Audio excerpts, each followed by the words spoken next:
Aha, here we are at the Torah.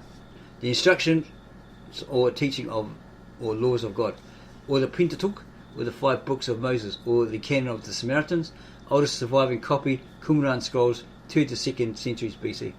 English translation, King James Version, 1611, estimated range of dating 8 to the 5th centuries BC. So, being an English translation of the King James Version, 1611, it may not be translated correctly or correct interpolation, etc., etc. Contents. On the Torah, also known as the Pentateuch or the 5 books of Moses. On the TaNaKh, also known as the Old Testament or the Hebrew Bible. On the Jewish law, these are codified writings on law, precepts, commandments, traditions, and moral behavior found in the Torah. The following page numbers refer to pages in the Grand Bible.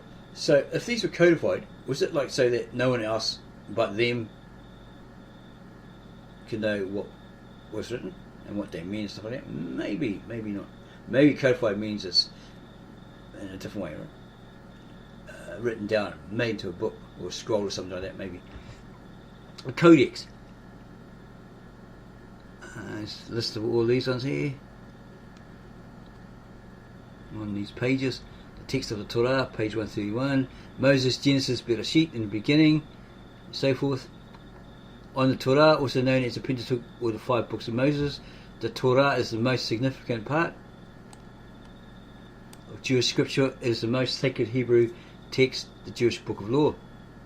Final Torah is widely seen as a product of the Persian period, 450 to 350 BC.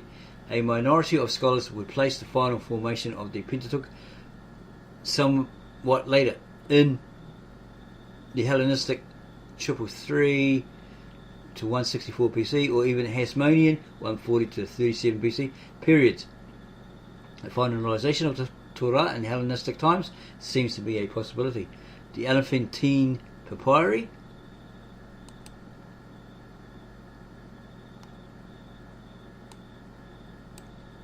the records of a Jewish colony in Egypt dating from the last quarter of the 5th century BC make no reference to a written Torah, the Exodus, or to any other biblical event. The Talmud holds that the Torah was written by Moses, with the exception of the last 8 verses of Deuteronomy describing his death and burial being written by Joshua. By contrast, modern scholars are certain that the Torah has multiple authors and that its composition took place over centuries.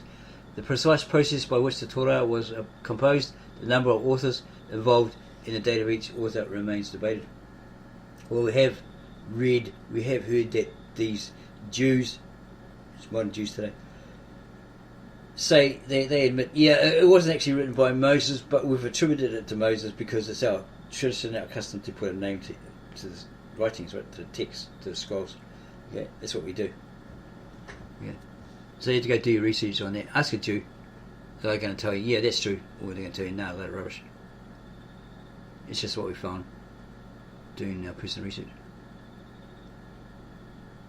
The Torah had been made out of probably 4 distinct manuscripts that were rearranged into 5 books later.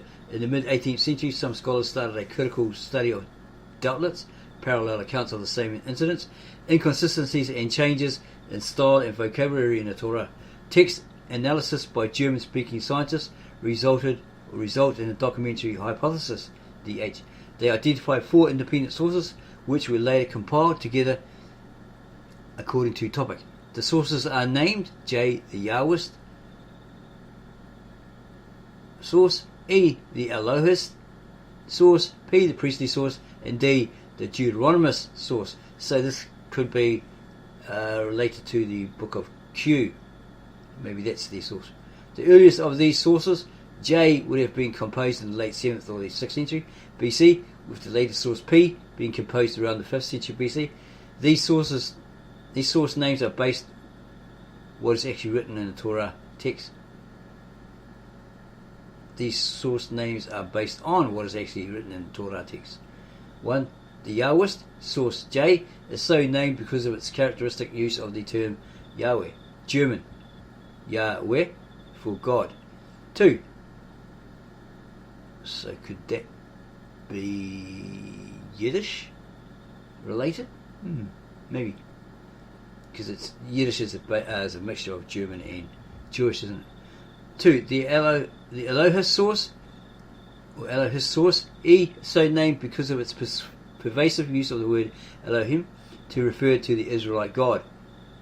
3. The priestly source, or P, is both stylistically and theologically distinct from other material in the Torah, and includes a set of claims that are contradicted by non-priestly passages and therefore uniquely characteristic. No sacrifice before the institution is ordained by Yahweh God at Sinai. The exalted status of Aaron and the priesthood, and the use of the divine title El Shaddai before God reveals his name to Moses. Asher, not Asher, or Asher, Asher, but Asher, because that's where it all started from. And also, that's the name of God, Asher, Ashur. The Greeks put it as A-S-S-U-R, because they don't have that sh in their language, right?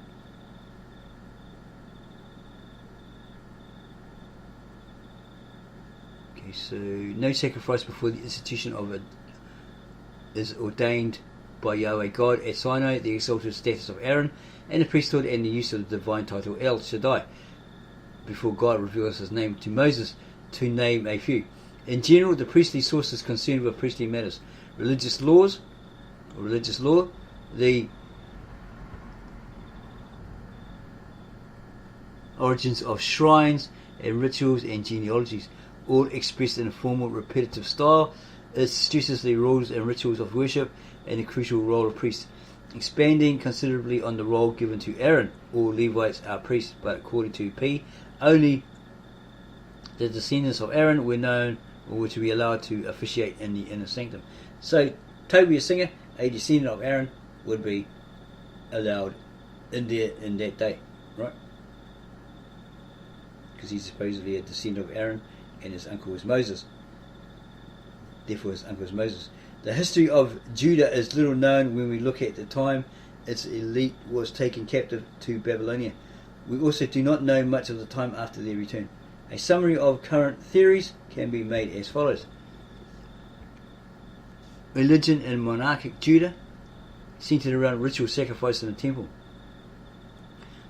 Their worship was in the hands of priests known as Zadokites, meaning that they traced their descent from an ancestor called Zadok, who, according to the Hebrew Bible, was the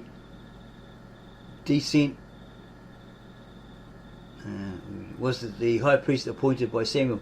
There was also a lower order of religious officials called Levites, who were not permitted to perform sacrifices and were restricted to menial functions. While the Zadokites were only priests in Jerusalem, there were other priests, or they were the only priests in Jerusalem. There were other priests at other centers. One of the most important of these was a temple at Bethel, north of Jerusalem. Bethel, the center of the Golden Calf cult, was one of the main religious centers of the northern kingdom of Israel, and had royal support until Israel was destroyed by the Assyrians in 721. Aaron was in some way associated with Bethel. Sadducees, a Greek word. It's a Greek word corruption. It's been corrupted by the Greeks. Of the Hebrew word Z-DK, because they had no vowels and the consonants in that time. By transliteration, which in turn came back to the Aramaic speaking Jews as Sedukim. Z-D-K means the just or the righteous one, as in James the Just, who was the brother of Jesus and is referred to as the teacher of righteousness. So within that same community, as it says here, in the Dead Sea Scrolls from Qumran. In 587, the Babylonians conquered Jerusalem and took most of the Zadokite priesthood into exile, leaving behind the Levites, who were too poor and marginalized to represent a threat to their interests. The temple at Bethel now assumed a major role in the religious life of the inhabitants of Judah. And the non-Zadokite priests, under the influence of the Aaronite priests of Bethel, began calling themselves sons of Aaron to distinguish themselves from the sons of Zadok. When the Zadokite priests returned from exile after around 538 and began re-establishing the temple in Jerusalem, they came into conflict with the Levite priests. The Zadokites won the conflict but adopted the Aaronite name, whether as part of a compromise or in order to outflank their opponents by co-opting their ancestor. The Zadokites simultaneously found themselves in conflict with the Levites, who objected to their subordinate position. The priests also won this battle, writing into the priestly document stories such as the rebellion of Korah, which paints the challenge to priestly prerogative as unholy and unforgivable. This conflict grew to a full-scale civil war, involving several messianic movements, zealots, Sadducees, Pharisees, etc., and jihadist terror organisations such as the Sikari. So all you Hebrew Israelites out there, you're following a Muslim movement, an ancient Muslim movement. It says it right here. Jihadist. It's a holy war, right? From the Mohammedans, from Islam, the Arabic. Okay, it's a terror organisation, and you're calling yourselves the Sikari. That's what they were. There's the evidence. So you better cut that name out, right? Stop calling yourself that. In 66 AD, and professing that you're of God, Hebrew Israelites, all that sort of stuff. Okay, in 66 AD, this civil war culminated to the Roman-Jewish war that engulfed the entire eastern half of the Roman Empire. Titus Flavius Vespasianus had no other option but wiping out all Messianic movements, destroying the Temple of Jerusalem, killing the Messianic army that brought 60,000 soldiers onto the battlefields. Titus Flavius Josephus, the adopted son of Titus Flavius. He was a Jew, a Pharisee, but then he ended up being adopted by Titus Flavius. Vespasianus reported later these events in great detail in his book, The Jewish War, and gave a total death toll of 1.1 million. Vespasianus was hailed as the saviour or Messiah of the Roman Empire. 4. The Deuteronomist source D may refer either to the source document underlying the core chapter 12 to 26 of the book of Deuteronomy, or to the broader school that Samuel and Kings and also the book of Jeremiah. In general, the Deuteronomist source is concerned with civil law and rules for the daily life. This kind of law is commonly referred to as the law of Moses, but might better be called the law of God, as it refers to the tablets with the 10 commandments.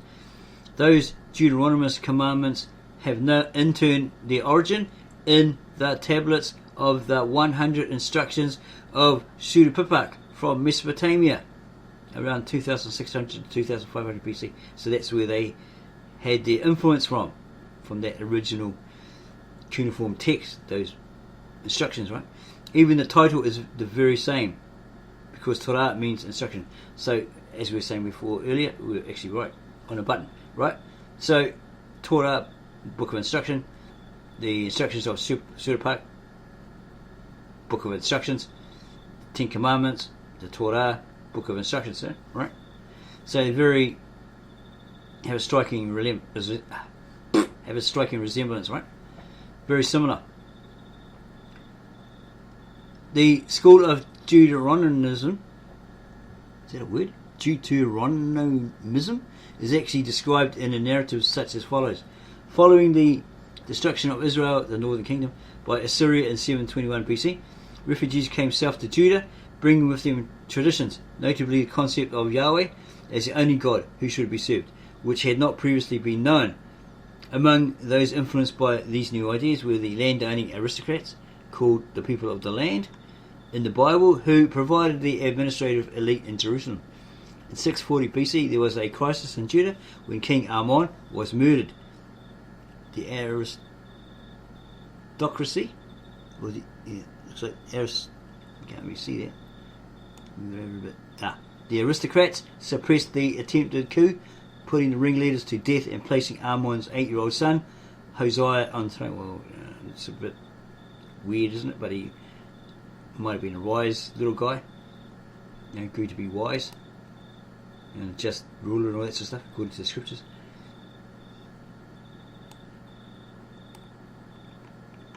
Judah at this time was a vassal of Assyria. So it was something that was used by Assyria, right? A means. But Assyria now began a rapid and unexpected decline in power, leading to a resurgence of nationalism in Jerusalem. In 622 BC, Hosea launched his reform program based on an early form of Deuteronomy 5-26, framed as a covenant or treaty between Judah and Yahweh, in which Yahweh replaced the Assyrian king. By the end of the 7th century BC, Assyria had been replaced by a new imperial power, Babylon. The trauma of the destruction of Jerusalem by the Babylonians in 586 BC and the exile which followed led to much theological reflection on the meaning of the tragedy, and the Deuteronomistic history was written as an explanation. Israel had been unfaithful to Yahweh, or God, and the exile was God's punishment. By about 540 BC, Babylon was also in rapid decline as the next rising power. The Achaemenid Empire steadily ate away at it. With the end of the Babylonian oppression becoming even more probable, Deuteronomy was given a new introduction and attached to the history books as an overall theological introduction. The final stage was the addition of a few extra laws following the fall of Babylon to the Persians in 539 BC, and the return of some, in practice only a small fraction, of the exiles to Jerusalem. And we'll leave that there. Perhaps we'll do a part 2. Yes, we definitely will. We'll just have a little break.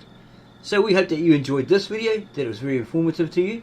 And as we stated not so long ago, Sakari, you Hebrew Israelites saying you're Sakari, you better drop that name because it actually was a jihadist terrorist movement, right? Maybe they were Jews, but it sounds like they were Mohammedans, earlier Islam, right?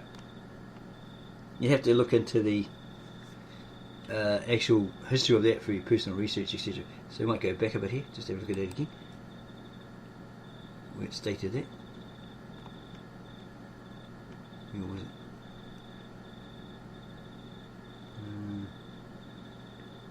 Sadducees. Here we go here. Where are we? And jihadist terrorist organisations such as the Sakari. So it could be Jewish Arabs. Okay? So we'll give you that excuse. Okay? But that's probably what they were. Jewish Arabs. Or Arab Jews. Then again, they could be just Jews. Right? But here it's saying jihadist. So maybe these latter Mohammedans, these Muslims, adopted that or plagiarized that from this early Jewish rebellious revolt cult. Okay, they were against the Romans, attacking them all the time, all that sort of stuff, causing them problems. Okay, so subscribe to us, give us a like, tell us in the comments how much this video opened up your eyes, and we'll get back to you on that as soon as we can. And then go share this video with your family, friends and others, and go and have a look at the Grand Bible yourself. You'll find it at Internet Archive for free. You don't have to sign up, have a password or anything like that. Just find it, the Grand Bible, with the flowery sort of carpet looking, Persian carpet looking design on it, and look through that. Okay, we will see you in part 2.